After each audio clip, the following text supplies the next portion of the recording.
Hello food lovers, welcome to our channel. నేను మీ రాణి Eramsetti. Friends, ఈరోజు tiffin recipe చూద్దామండి. అప్పటికప్పుడే చేసుకునే సింపుల్ ప్రాసెస్తో టేస్టీ అయిన గారెలు చాలా క్రిస్పీగా టేస్టీగా ఉంటాయి. అలాగే ప్రాసెస్ కూడా చాలా సింపుల్ అండి. పప్పు నానబెట్టుకోవటం, కడగటం, రుబ్బుకోవటం, గ్రైండర్ క్లీన్ చేసుకోవటం, అదంతా ఎక్కువ శ్రమ అనేది లేకుండా అప్పటికప్పుడే ఈ గారెలు రెసిపీ అనేది కుక్ చేసి ఫ్యామిలీకి సర్వ్ చేయొచ్చండి. వంటింట్లో ఎక్కువ శ్రమ అనేది ఉండదు. ఆ ప్రాసెస్ అంతా చూద్దాం. వీడియోని ఫస్ట్ నుంచి లాస్ట్ వరకు మధ్యలో స్కిప్ చేయకుండా చూడండి. అప్పుడే ప్రాసెస్ అంతా అర్థమవుతుంది. అలాగే మీ అందరికీ కూడా ఈ రెసిపీ అనేది నచ్చేలా ఉంటుందండి. అలాగే ఛానల్ని ఫస్ట్ టైం వాచ్ చేసిన వారు సబ్స్క్రైబ్ చేసుకుని పక్కనే ఉన్న బెల్ బటన్ని క్లిక్ చేయండి. నేను పెట్టబోయే రెసిపీస్ అన్నీ మీ ఫోన్కి నోటిఫికేషన్కి వస్తాయి. ఓపెన్ చేసి చూడండి. రెసిపీస్ కానీ ప్రాసెస్ కానీ మీకు నచ్చినట్లయితే మీరు కూడా కుక్ చేసి ఫ్యామిలీకి సర్వ్ చేయండి. అలాగే వీడియోకి లైక్ చేయటం మాత్రం మర్చిపోకండి. ఈ గారెలు రెసిపీ అనేది చాలా సింపుల్ అండి, టేస్టీ రెసిపీ కూడా. ఇంకా ప్రాసెస్ స్టార్ట్ చేద్దాం. 2 బంగాళదుంపలను తీసుకోండి. శుభ్రంగా కడుక్కున్న తర్వాత వాటిని ఒక్కొక్క దుంపని 4 ముక్కలుగా కట్ చేసి పెట్టుకోండి. ఈ విధంగా నేను చూపించిన విధంగా నిలువుగా కట్ చేసుకోండి. ఇలా నిలువుగా పొడవుగా ఉండాలి. ఇదే విధంగా రెండవ దుంపను కూడా కట్ చేసి పెట్టుకోండి. ఈ ముక్కలన్నీ కూడా గిన్నెలోకి వేసుకోండి.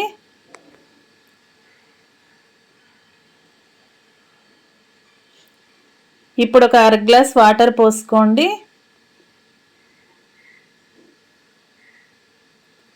ముక్కలు ములిగేంత వరకు పోయాల్సిన పని లేదండి. ఒక 1/2 గ్లాస్ పోస్తే సరిపోతాయి.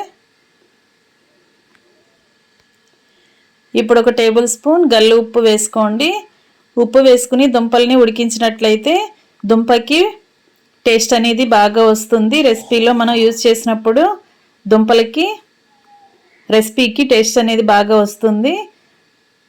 కొంచెంగా వేసుకున్నాం కదా. ఇప్పుడు ఒక 1/2 టీ స్పూన్ పసుపు కూడా వేసుకుని ఉప్పు పసుపు కూడా వాటర్లో కలిసేంత వరకు బాగా కలుపుకోండి.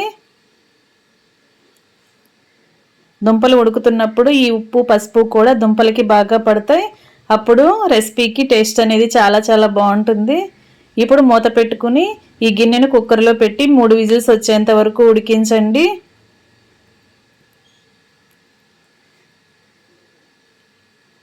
విజిల్స్ అనేది ఎక్కువగా రావద్దండి. 3 విజిల్స్ వస్తే సరిపోతాయి.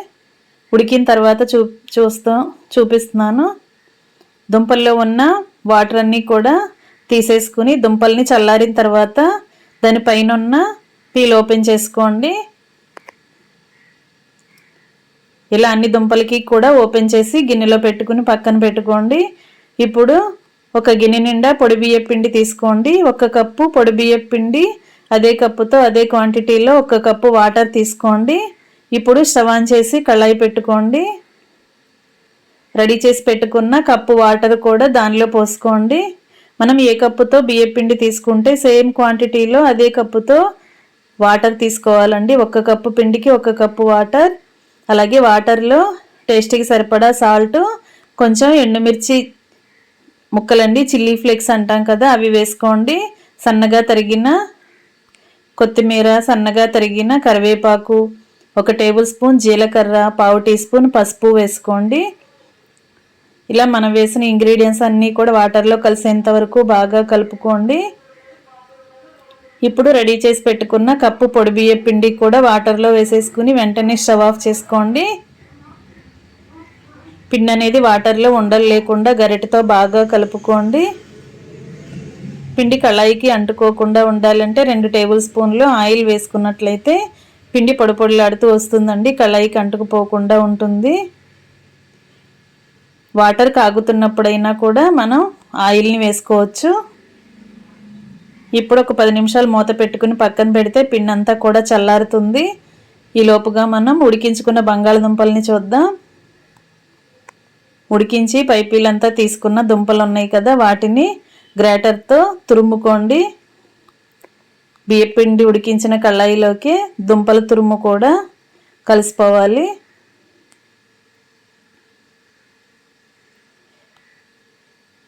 ఎండుమిర్చి ప్లేస్లో మీరు కారం అయినా యాడ్ చేసుకోవచ్చండి. వాటర్లో ఎండుమిర్చి వేసాం కదా, ఎండుమిరపకాయల్ని కళాయిలో వేసి బాగా డ్రై రోస్ట్ చేసుకుని ఫ్రై అయిన తర్వాత వాటిని మిక్సీ పట్టుకుని ఒక బాక్స్లో స్టోర్ చేసుకున్నట్లయితే ఎండుమిర్చి పౌడర్ అనేది వస్తుంది. వాటిని ఇలా రెసిపీస్లో వాడుకోవచ్చు. బంగాళదుంప తురుముని పిండిలో కలిపాం కదా, ఇదే విధంగా మిగిలిన దుంపలన్నీ కూడా తురుముకుని ఆ దుంప ముద్దంతా కూడా బియ్య పిండిలో కలిసేంత వరకు చేత్తోనే బాగా కలుపుకోండి. ఉడికించిన పిండి అలాగే బంగాళదుంప తురుము కూడా మొత్తం కూడా కలిసిపోయి చపాతీ ముద్దలాగా రావాలి. ఇలా రెడీ అయ్యింది కదా. ఇప్పుడు ఒక గిన్నెలో ఆయిల్ పెట్టుకోండి. చేతికి ఆయిల్ని అప్లై చేసుకుంటూ పిండిని కొంచెం కొంచెంగా తీసుకోండి.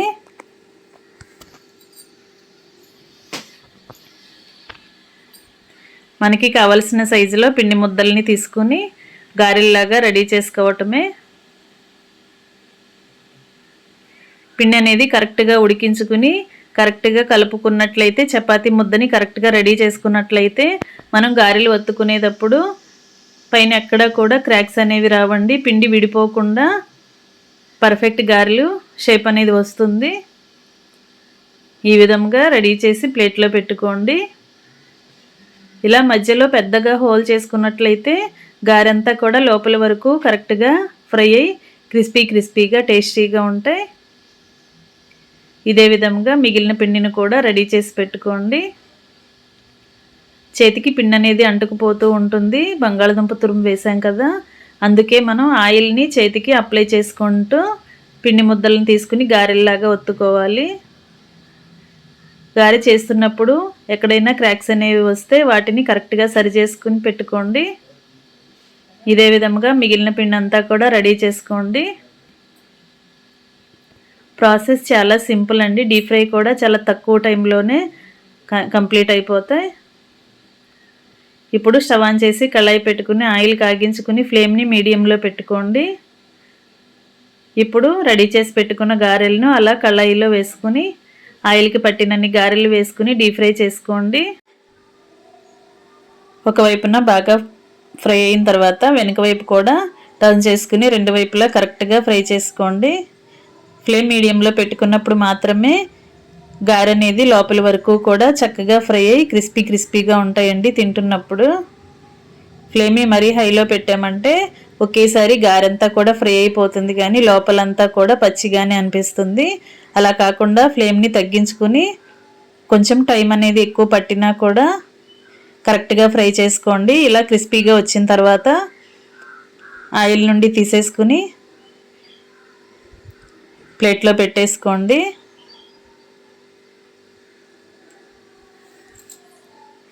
ఆయిల్ కూడా ఎక్కువగా పీల్చుకోదండి. మనం బియ్యం పిండితో చేసాం కదా, రెసిపీకి టేస్ట్ అనేది చాలా బాగుంటుంది, కానీ ఆయిల్ అసలు ఎక్కువగా పీల్చుకోదు. చాలా సింపుల్గా వీటిని తక్కువ ఆయిల్తో కూడా డీప్ ఫ్రై చేసేసుకోవచ్చు. ఇలా రెడీ చేసి పెట్టుకున్న గారెలన్నీ కూడా కరెక్ట్గా డీప్ ఫ్రై చేసుకుని స్టవ్ ఆఫ్ చేసుకుని ఇంకా సర్వింగ్ ప్లేట్లోకి తీసుకోవటమే. క్రిస్పీగా ఉండే పొటాటో గారెలు రెడీ అయిపోయాయి. ఎలాంటి పప్పు నానబెట్టి రుబ్బుకోవటం శ్రమ అనేది లేకుండా అప్పటికప్పుడే ఈ రెసిపీని కంప్లీట్ చేశాం కదా. మీరు కూడా ఖచ్చితంగా కుక్ చేసి ఫ్యామిలీకి సర్వ్ చేయండి. అలాగే ఛానల్ని ఫస్ట్ టైం వాచ్ చేసిన వారు సబ్స్క్రైబ్ చేసుకుని పక్కనే ఉన్న బెల్ బటన్ని క్లిక్ చేయండి. ఈ క్రిస్పీ గారెలను మీరు కూడా కుక్ చేసి ఫ్యామిలీకి సర్వ్ చేయండి. ఈ గారెలు అనేవి టొమాటో చట్నీ కానీ, కొబ్బరి చట్నీ కానీ, పల్లీ చట్నీ కానీ ఎలాంటి చట్నీతో అయినా కూడా సర్వ్ చేసుకోవచ్చండి.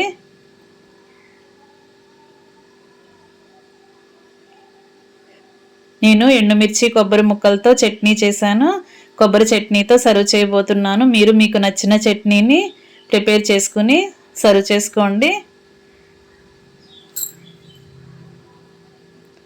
ఇంకా రెడీ అయిపోయండి. ఇలా వేడివేడి గారెలను కొబ్బరి చట్నీతో ఫ్యామిలీకి సర్వ్ చేసుకోవటమే. చాలా టేస్టీగా ఉండే రెసిపీ కంప్లీట్ అయిపోయింది కదా. వీడియో నచ్చినట్లయితే లైక్ చేయండి.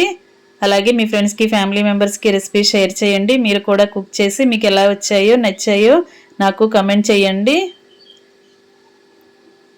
మీరు ఇంతకు ముందు ఎప్పుడైనా కూడా ఇలాంటి గారెలు చేశారో లేదో కూడా నాకు కమెంట్ చేయండి.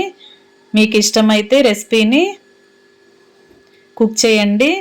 Thanks for watching. నేను మీ రాణి ఎర్రంశెట్టి.